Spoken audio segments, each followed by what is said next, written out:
అయ్యప్ప స్వామి దీక్ష చేసే వాళ్ళ మీద ఎంత ఇష్టారాజ్యంగా మాట్లాడతారు. ఇదే మీరు ఎవరన్నా సరే ఇస్లాం మీద మీరు గొంతెత్తగలరా? ఎందుకంటే రోడ్ల మీదకి వచ్చి కొడతారని మీకు భయం, అందుకు మీరు మాట్లాడరు. హిందువులు అంటే మెత్తని మనుషులు కదా, తోటి హిందువు కదా, మీరు ఏదైనా మాట్లాడచ్చు. మీకు నమ్మకాలు లేకపోతే మీరు ఇంట్లో కూర్చోండమ్మా. మీకు నమ్మకాలు లేకపోతే ఇంట్లోంచి బయటికి రాకండి, మమ్మల్ని ఏం అనకండి. మేము ఎలా పూజా విధానం ఎలా చేస్తాం, అలాగే ముఖ్యంగా ఫిల్మ్ ఇండస్ట్రీ కూడా నేను తెలియజేస్తా ఉన్నా.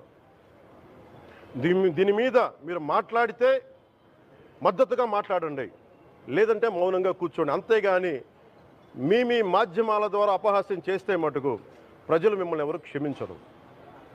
ఎందుకంటే చాలా డీప్ పెయిన్ ఇది. మీరు లడ్డూ మీద జోక్లు వేస్తున్నారు. నేను ఒక సినిమా ఫంక్షన్లో కూడా చూశాను. Laddu is a sensitive issue అని. Don't you ever say that. Don't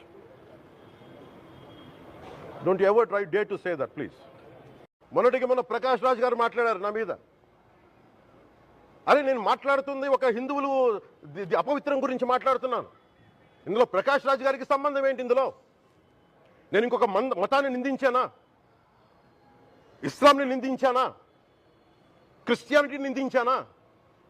అపవిత్రం జరిగింది, ఇలా జరగకూడదు, ఫుడ్ అడల్టరేషన్ జరిగిందని మాట్లాడుతుంటే దీన్ని గోల చేయకూడదంట. అంటే తప్పు జరిగినప్పుడు మాట్లాడకూడదా?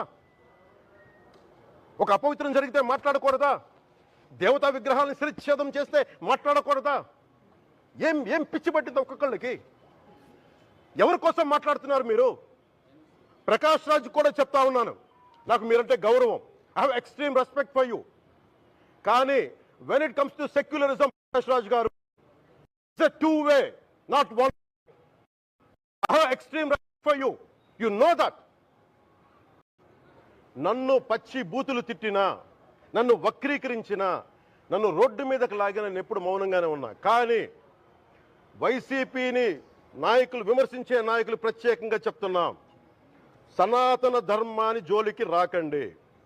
తప్పు జరిగితే తప్పు జరిగిందని ఒప్పుకోండి, లేదా మాకు సంబంధం లేదని చెప్పండి. అంతేగాని మళ్ళీ అడ్డగోలుగా మాట్లాడితే ఎవ్వరం క్షమించం. ఇక్కడ మీరు కూడా హిందువులే.